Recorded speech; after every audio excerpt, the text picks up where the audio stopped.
Ang pamilya Lee ay hindi nagsisisi, walang patawad sa buong pamilya.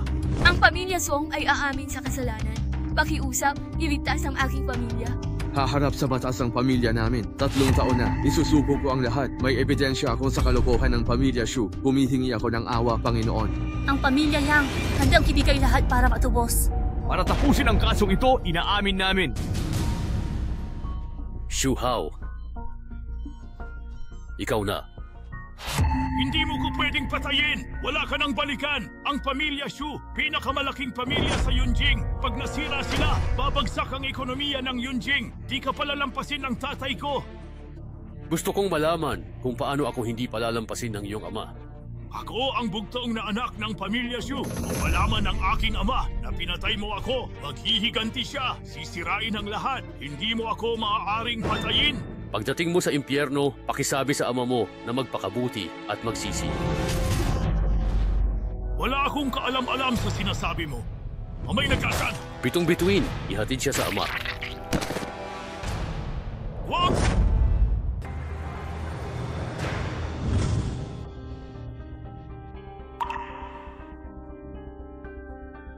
Alisan ba natin si Miss Long?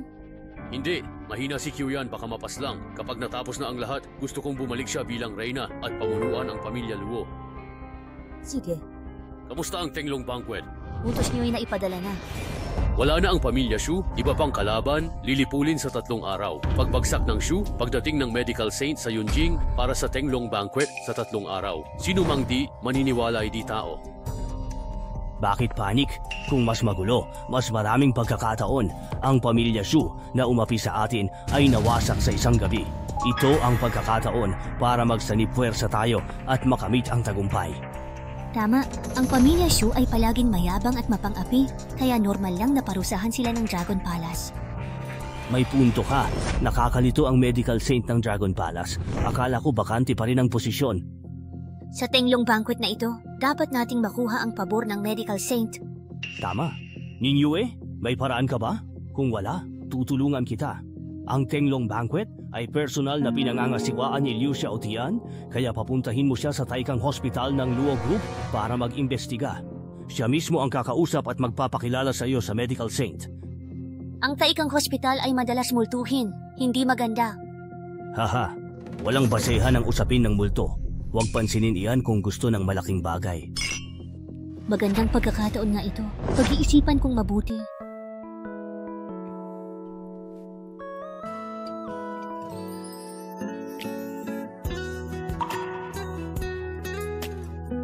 Nasaan ako? Sinaktan ka ba ng pamilya Shu? Huwag kang mag-alala, tapos na ang pamilya Shu. Matagal na kitang gustong iligtas, kaya pinilit kong mabilis na lumakas. Subalit ang Luo technique ay malamig, kaya ginulo ako ng masamang sinerhiya. Paumanhin, di kita inalagaan. Huwag mong sabihin diyan, handa ako. Sapat lang ang Q-Hun needle ko para pigilan ang masamang enerhiya mo. Natulungan na kitang kumalma, pero hindi ito ang paraan. May iba pa. I know. Kapag sinabi ko ito, baka hindi mo matanggap. Basta gumaling ako para makaganti. Kahit mamatay, handa ako. Sabihin mo ang paraan. Yin yang balanse. Yun yang na pagkakaisa? Makikipag-ugnayan ka sa akin? Hindi. Itong bagay na ito ay hindi kailangang madaliin. At saka, kung dahan-dahan lang gagamutin ang sugat mo, gagaling din naman. Qiuyan, ikaw. Matagal na tayong mag-asawa. Dapat nakitang ibigay sa'yo.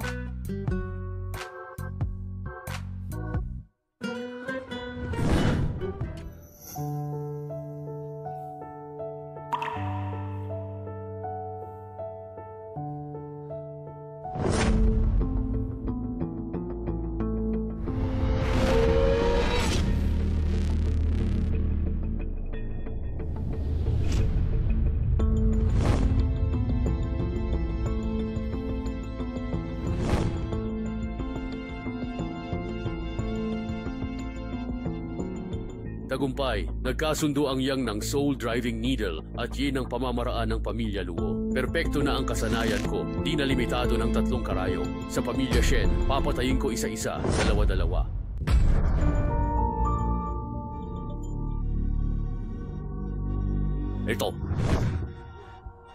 Ito ba ay isang kaluluwa? Aray, batas? Multo, bakit ka nandito at hindi mag-reincarnate? Nagdusa ako sa buhay, namatay ng di makatarungan, ipinako sa dingding at walang muling pagsilang. Pakiusap, pare. Tulungan mo ako.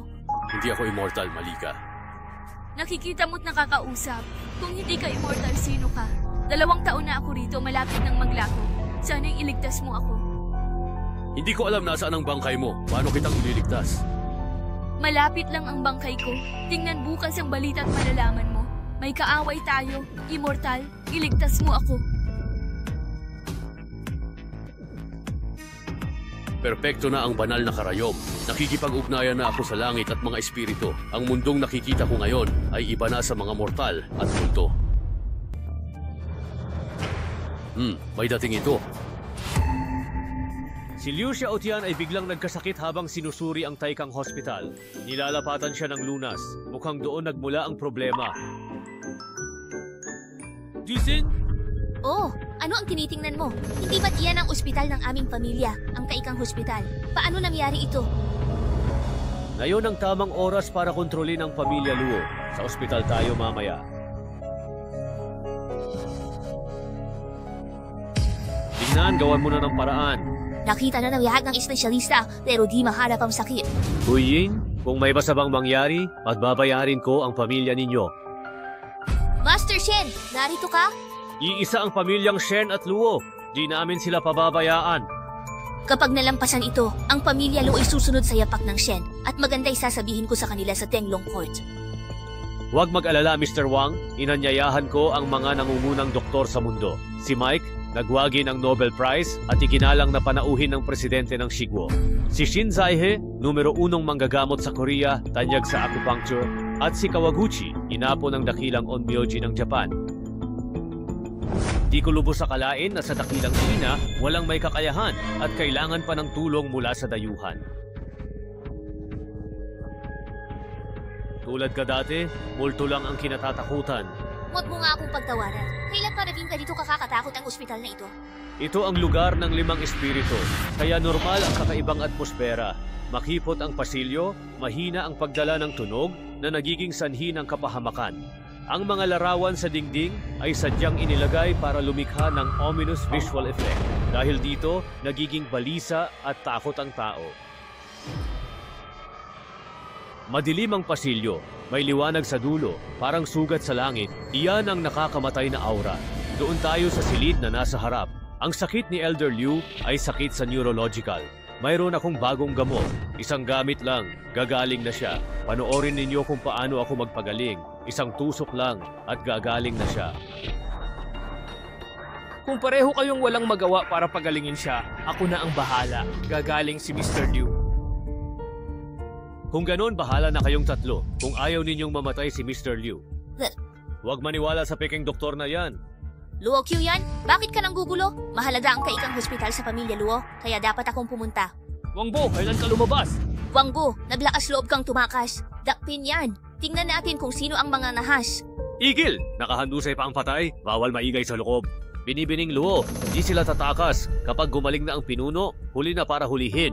Sige kayong tatlo. Sige. Ito si Kawaguchi. Sa harapan niya, walang sinabi ang traditional na Chinese medicine.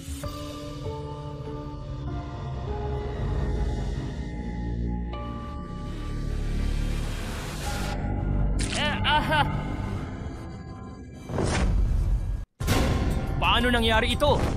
Ikaw na dayuhang manggagamot na walang silbi. Naglakas loob kang sakta ng aking pinuno ng pamilyang yun. Papatayin kitang talaga.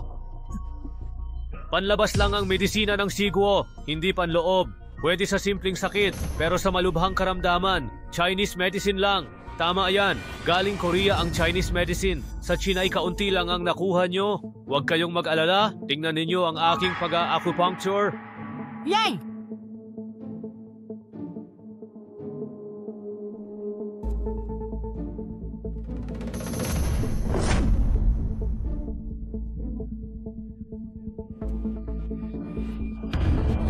Dinong Liu, gising ka na. Kita nyo ba? Korea ang original na Chinese medicine. Papatayin kita! Papatayin kita! Papatayin kita! Ang lakas ng loob mo. Tingnan mo ang galing ng aking Onmyo Jutsu.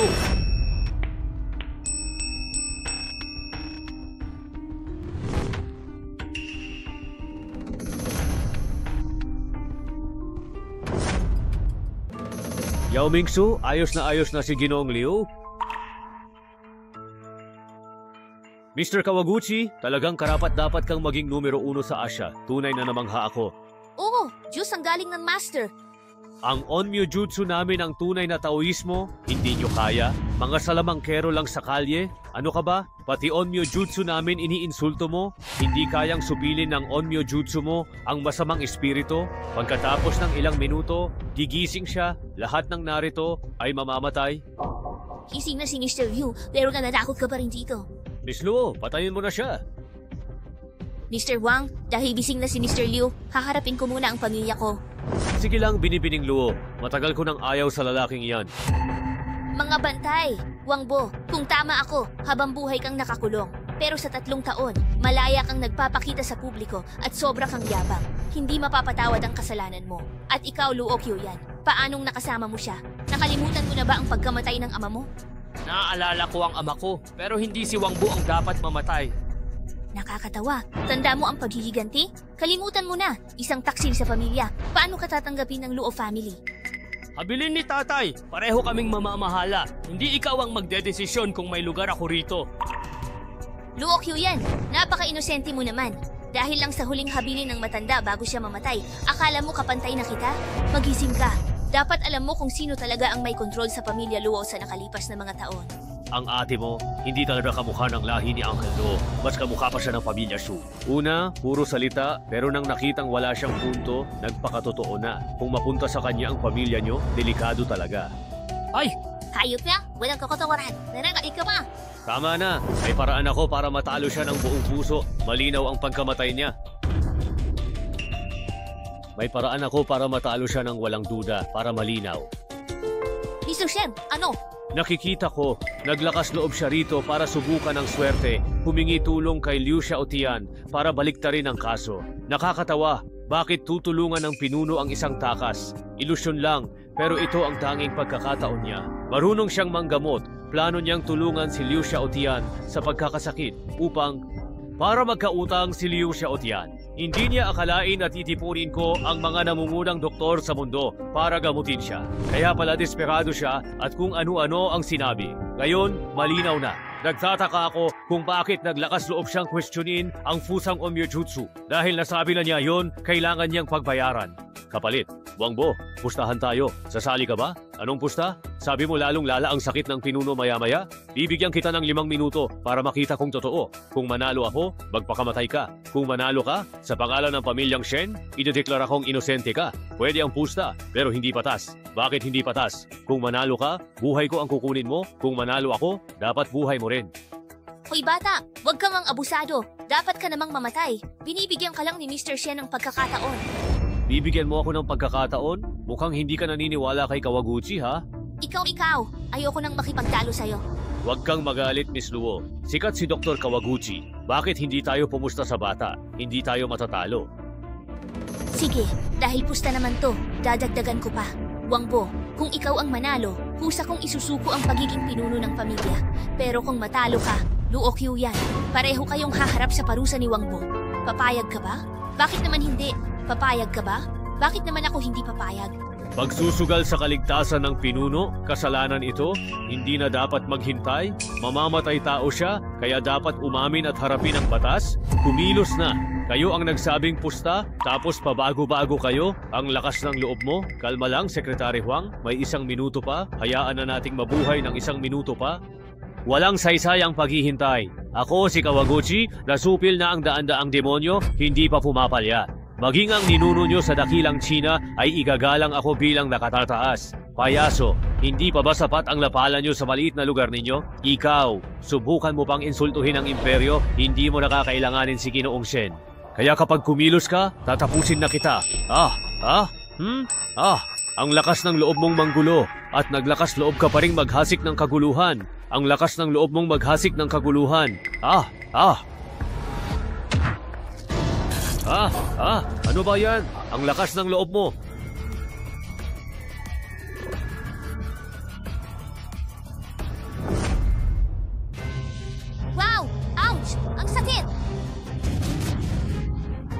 Panalo ako rito, di ba? Sir, tulungan niyo ko. Wangbo, iligtas mo ako. Kahit may alitan tayo, lumaki pa rin tayo sa iisang bubong. Bilisan mo, iligtas mo ako, Wangbo. Hindi ba't sinabi mong ako ang pumatay sa tatay mo at gusto mo akong mamatay? Bakit kita ililigtas? Kayo, mamatayuhan, dumating dito sa dakilang China para manloko? Bakit ko kayo tutulungan? Wangbo, wala akong magawa. Tulungan mo ako. Handa akong tumulong sa kaso mo. Ikaw ang huling ililigtas ko. Ikaw ang nagtakda ng pustahan, hindi ba? Dapat marunong kang tumanggap ng pagkatalo sa pustahan, di ba? Wangbo, kahit gusto ko silang patayin, pag-aari pa rin ng pamilya Luo ang Taikang Hospital. Kung biglang maraming mamatay, magdudulot ito ng usapan. Bukod pa, inosente si Liu Shishu. Oo, tama si Mei Mei Yu. Wangbo, iligtas mo ako. Paano ang pangako mo? Kusa kong isusuko ang posisyon sa pamilya kay Qiuyan.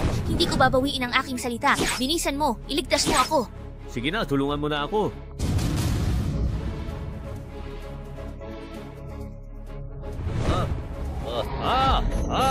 Ginoo, totoo po bang multo ang nakita ko kanina? Grabe, bulag po ba kayo at hindi nakakakita? Bakit hindi ninyo nakikita ang nasa harapan ninyo? Ginagamit mo ang soul distilling needle? Totoo bang napakabisa ng teknik na to?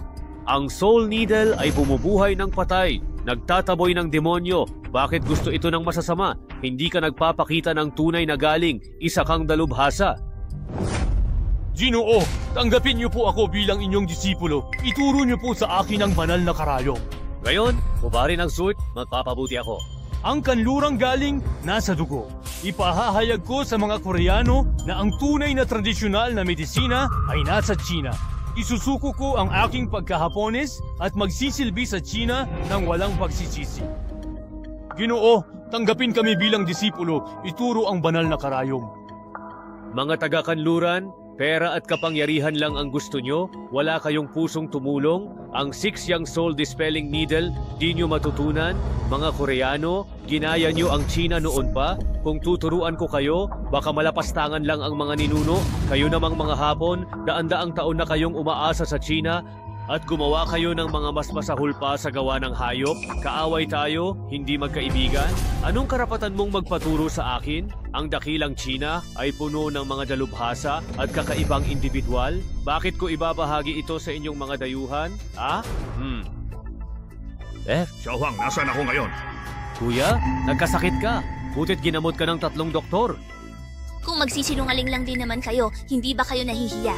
Kuya, kami ang 3 ang nagkonsulta sa iyong kalagayan kanina at kami ang nagligtas sa iyo. Wang, totoo ba yun?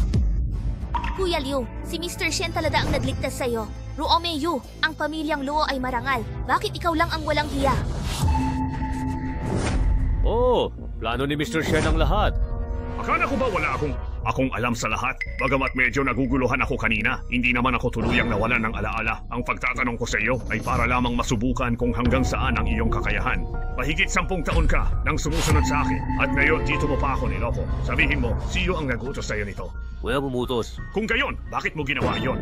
Sabihin, si Wang Bo ang utak ng lahat. Nakakatawa, plinano ni Mr. Wang ang lahat para siraan ang sarili niya. Baliw pa siya. Kailangan mong linawin ang mga detalye, kung hindi, sino ang maniniwala sa'yo? Tiyo, pakinggan nyo. Si Wang Bo at Luo Qiuyan ay nagkutsabahan para lasunin kayo. Lalasunin ni Wang Bo si Kuya Liu, tapos magpapagaling siya para di mo makalimutan ang kanyang kabutihan. Eksakto sa analisis ko. Tama, Luo Qiu. Bilang pinuno ng pamilya Luo at alamang Taikang Hospital, kasabwat siya. Gumamit si Wang Bo ng kakaibang lason, kaya hindi mapagaling ng 3 doktor. Nagtutugma na ang lahat. Sinadya kitang lokohin upang hindi sila magtagumpay. Walang kinalaman si Jishen, nais kanyang tulungan. Wang Bo, saksi. May masasabi ka pa ba? Shenluo, talo ka sa pustahan kanina. May utang ka sa akin na buhay at hanggang ngayon ay ayaw mo pa ring magsisi? Ang master ay narito sa iyong harapan, kaya ano pa ang sasabihin mo? Maglalakas loob ka pa rin manakit ng tao? Itong babi na ito? Si Shen ang may gawa. Si Shenlong ang may gawa nito. Unggoy na demonyo, baliw ka na ba? Anong sinasabi mo?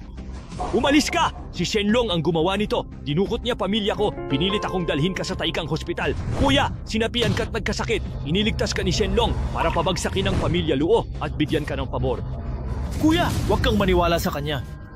Siya nga! Ginamit niya ang unggoy para siraan ako.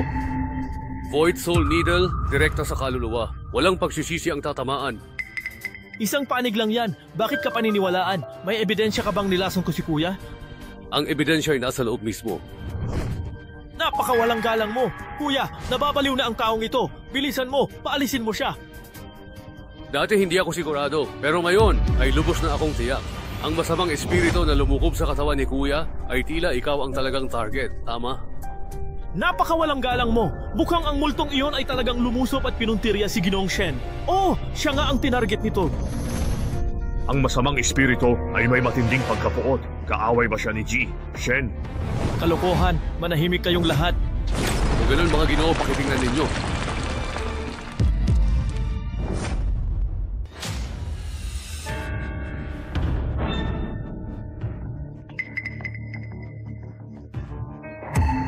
Ano ito? Bakit may ganitong bagay sa ospital?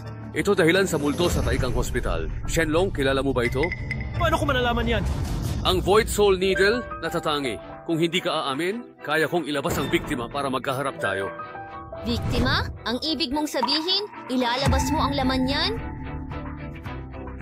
Sino ka ba sa tingin mo isang Diyos? Ang baho nito sa kabaong, gusto mo pang ilabas. Kuya Liu, huwag masyadong mag-isip. Niloloko ka lang ng batang ito at niluokilan. Huwag kang mangarap, Shenlong. Hindi pa nabubuksan ang kabaong, pero alam mo nang ito ay isang masamang omen. Alam mo na ba kung ano ang nasa loob nito? Hindi ko alam. Si Ji Wang ay makapangyarihan. Tiwala ako sa kanya na kapag paalis siya ng masamang espiritu. Kuya, hintayin mo ako. Manatili kayong tahimik lahat. Huwag na huwag kayong gagalaw. Huwag kang lalapit. Subukan mong lumapit at babarilin ko siya. Shenlong, huwag mong sirain ang kinabukasan mo. Tsk! Kinabukasan? Pareho lang, mamamatay din. Kung makakatakas ako, tatakas ako. Kung hindi, dadaling kita. Kung ganon, aminin mo na ang kasalanan. Pwe, wala akong bibig. Isang mamamatay tao ang magpapatahimik sa akin. Wangbo, alam kong hindi ka nagpapahinga sa 3 taon. Perpekto na ang iyong mahika. Pero mas mabilis ba ang karayom mo kaysa sa bala ko? Wangbo, nagkaamali ka ba sa pagpuntirya? Mukhang hindi pa sapat ang galing mo. Babarilin na kita ngayon mismo. Ha? Ano po yun?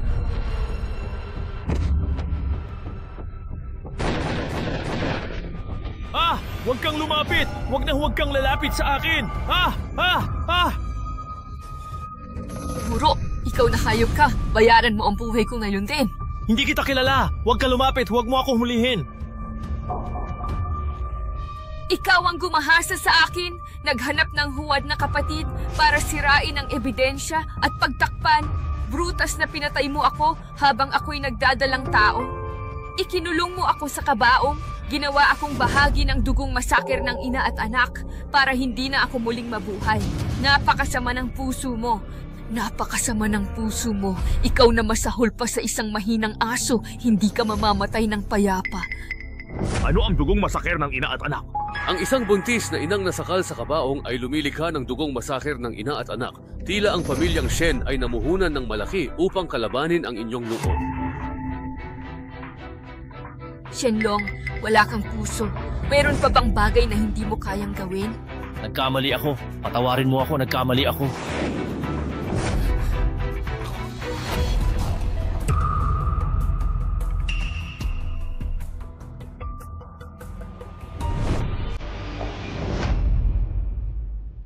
Kasalanan mo yan, mas mabuti pang mamatay kaysa... Di ko inaasahang naging madali. Patay si Shenlong at nalutas ang isyu sa Taikang Hospital. Payag si ate. Ako na mamuno sa pamilya Luo. Mag-ingat ka, masamang tao ang ate mo. Ngunit narinig kong darating ang medical na santo sa Yunjing pagkaraan ng 2 araw. Hindi na magugulo ang mga hamak na ito. Dadalo ako sa Tangrong Banquet bilang pinuno ng pamilya Luo at saksihan ito ng medical na santo. Wala nang tututulang pamilya Luo. Magaling yan. Hihilingin ko rin sa medical na santo na bigyan ka ng katarungan. Medical na santo? Oo. Papansin ba siya? Huwag kang mag-alala. Dakilang bayani ang dating medical na santo. Bilang anak ng marsyal na santo, ang iyong husay sa medisina ay walang kapantay. Paniniwala ko'y kakampi natin ang medical na santo. Ang dalagay hinimatay noon at di alam ang aking tunay na pagkatao, kawili-wili, tunay... Ano? Siya'y tumulong sa'yo. Di mo pinahalagahan? Hindi! Ang pamunahing dahilan ay masyado mo akong iniisip. Kung minsan, kailangan mo ring isipin ang kapakanan ng iyong sarili. Ikaw ang aking asawa. Kung hindi kita iisipin, sino pa ang iisipin ko? Masyado ba akong makasarili? Kung tungkol sa pagiging makasarili, kailangan ko rin maging makasarili, di ba? Anong gagawin mo? Kukunin ko ang enerhiya mo upang palakasin ang aking kapangyarihan.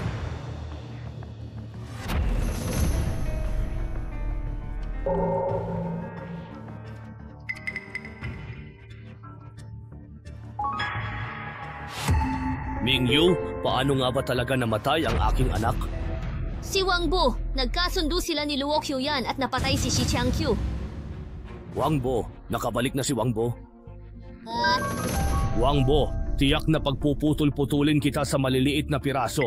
Sa tangrong banquet na ito, iimbitahan ko ang lahat ng makapangyarihang angkan sa buong mundo bilang pagbibigay-pugay sa iyo o hindi sa ninuno ng pamilya Wang. Gagawin ko ang lahat para ipaghiganti ka.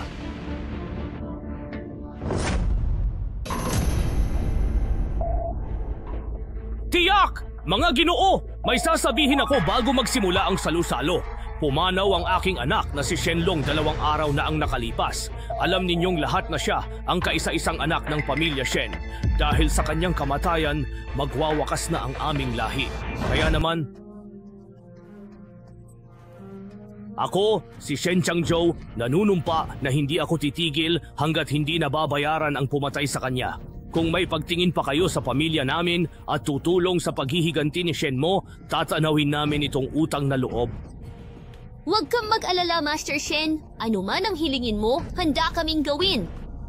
Dapat parusahan ng masamang taong iyon. Paano natin siya hahayaan? Sino ang nangahasaktan si Master Shen?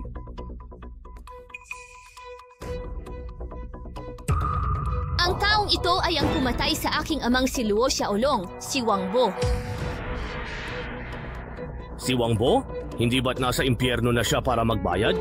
Pinatay muna ang marsyal na santo, tapos ang anak ng pamilya Shen. Lubha siyang masama. Kung hindi natin siya aalisin, hindi na matatahimik ang Yunjing natin. Luo Mingyue, tama si Wang Bo. Ang isang walang hiyang tulad mo ay hindi magbabago. Paano kita nakalimutan? Hindi lang si Wang Bo, may isa pa ritong kasabwat. Ang taong ito ay ang sarili kong kapatid, si Luo Qiuyan, ang pangalawang anak ng pamilya Luo. Ang pangalawang anak ni Luo, si Luo Qiuyan, ikaw. Ano? Si Luo Qiuyan? Paano? May galit ang pamilya Luo kay Wang Bo? Hindi ba? Hindi ko akalain na ang pangalawang anak na babae ng pamilya Luo ay magiging taksil at labag sa moralidad. Mga Ginoo, sabi-sabi lang na pumatay si Wang Bo. Noon o ngayon, walang ebidensya. Ako, may pruweba na siniraan lang nila si Wang Bo at nagtulungan para guluhin ang Yunjing. Napakawalang galang mo. Sino ba ang hindi nakakaalam na engaged na kayo ni Wang Bo? Siyempre, nagsisinungaling ka para sa kanya. Kayong dalawa, maruruming nilalang, mga asong babae na ipinares sa aso. Oo nga, isa nga silang pares ng mga aso at asong babae. Kaya naman pala, ang babae kapag nabaliw na sa pagmamahal, kahit pahayop ang lalaki ay mananatiling tapat sa kanya. Ha ha ha ha! Linisin mo yung bibig mo dahil sa mga sinabi mo, mabubura ka na ng pamilya Luo sa mundo ngayon. Nakakatawa! Anong karapatan mong katawanin ng pamilya Luo? Akala mo ba'y sa pamimilit ay ibibigay ko sa iyo ang posisyon ng pinuno? Kahibangan! Kahit pumayag ako, tanungin mo muna ang ibang miyembro ng pamilya Luo. Papayag ba sila? Hindi! Ang dalaga ang tagapagmana ng Luo. Luo Qiuyan, taksil ka? Hindi ka karapat-dapat? Kung aso ka, alam mo ang lugar mo. Una, huwag kang magsalita. Pangalawa, hindi ka pwedeng kumain sa mesa. Aray ko po! Ang sakit naman! Aray. Kayong mga taksil, pag nagsalita pa kayo, habang buhay na kayong di makakapagsalita. Gago! Mukhang gusto mo nang mamatay ngayon! Ah! Aray! Hindi! Masama ito! Qiuyan, huwag mo nang sayangin ang laway. Kahit alam ng mga taong ito ang totoo, wala ni isang magsalita para sa katarungan. Wala silang katarungan sa puso, puro lang kapangyarihan.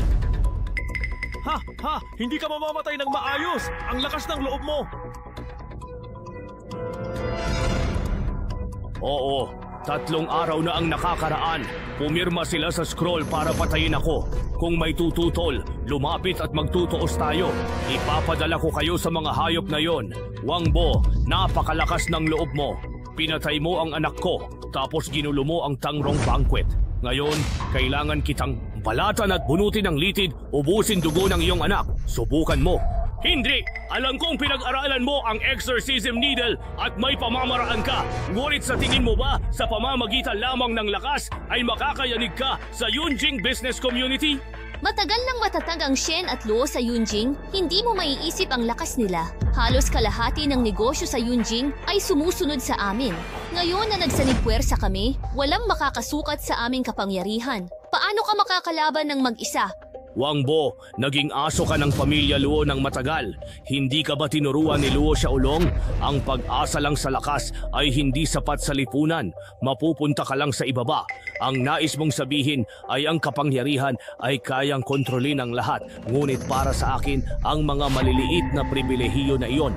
Kapag nahaharap sa tunay na kapangyarihan, maglalaho sa isang iglap ang mga manok at aso. Hehehehe. Nagyayabang ka, Wangbo! Itong 3 taon mo sa bilangguan, yan lang ba ang naituro sa iyo? Ang magsalita ng walang laman? Matanda, ang pagpapanggap niya ay nakita ko na ilang araw lang at nakakadiri talaga. Huwag nang sayangin ang oras. Hatulan siya ngayon, kasama ang mga pamilya rito at parusahan ka agad. Kawili-wili, talagang wala ng pag-asa ang Yunjing. Kayong mga negosyante, ako. Ang mayayaman at makapangyarihan ay nagpaparusa ng walang batas. Napakagaling. Ha! Natural lamang yan! Sa 3 taon mo sa impyerno, lubusan nang nagbago ang kalangitan ng Yunjing. Sa kasalukuyan, ang mga tuntunin ng aming pamilya ay ang batas at ang aming mga kapasyahan ay ang utos ng hari. Hindi ko gusto ang ganyang klaseng langit. Hindi mo gusto, pero ano naman ang magagawa mo? Ang langit, papalitan ng isang bagong mundo. Papalitan ng langit, papalitan ng isang bagong mundo. Hindi ba't masyado nang nagyayabang ang batang ito? Sige na, ang galing mong magsalita. Ang dami mong satsat, bakit hindi ka na lang maging manunulat? Sino ka para baguhin ang lahat ng ito? Siya ba ang pinuno ng Dragon Hall?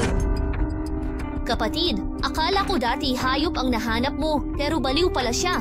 Nagyabang na noon sa kanyang galing sa medisina, ngayon ay nagmamayabang na naman sa harap ng publiko. Tingnan natin paano ninyo ito aayusin. Hindi na kailangang ayusin. Kunin na lang ang bangkay niya. Luo Xiaoyan, dati iisa tayo. Nakita kitang lumaki at maituturing mo akong nakatatanda. Ngayon, huling tanong, siguradong susuportahan mo ang walang galang na batang ito?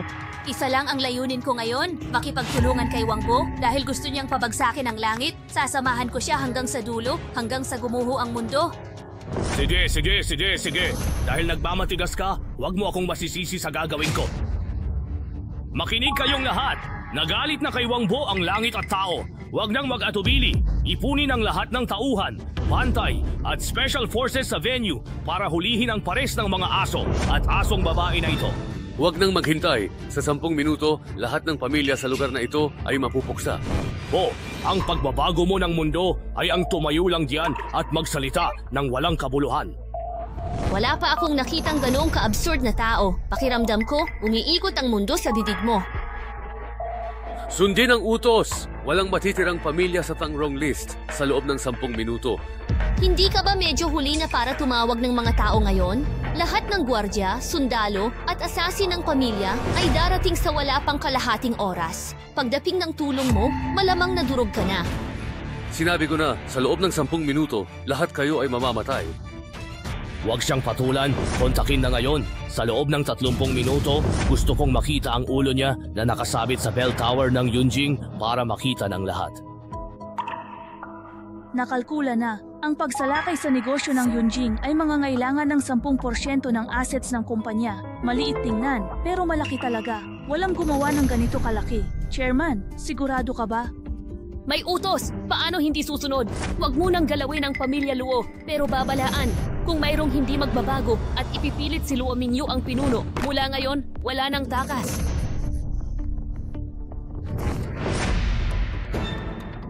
Sinong nangahas bumiktima sa akin? Naghahanap kayo ng gulo. Patawad po. Hindi ko alam na mga sugo pala kayo ng Dragon Palace. Patawad. Wag na, ipunin mo tauhan mo. Sumama kayo. Bobo ako. Di alam saan. Pwede sabihin. Utos ng pinuno ng kalasyo, ang mga pamilya sa Yunjing ay lumapag sa batas, nagdulot ng gulo. Sa loob ng 10 minuto, kumpiskahin ang yaman at parusahan. Masusunod! Ang lahat ng grupo ng Yunjing, kumpiskahin, hulihin ang lahat, huwag guluhin ang karaniwang mamamayan. Okay. Sugod! Ha! Heya! Hey!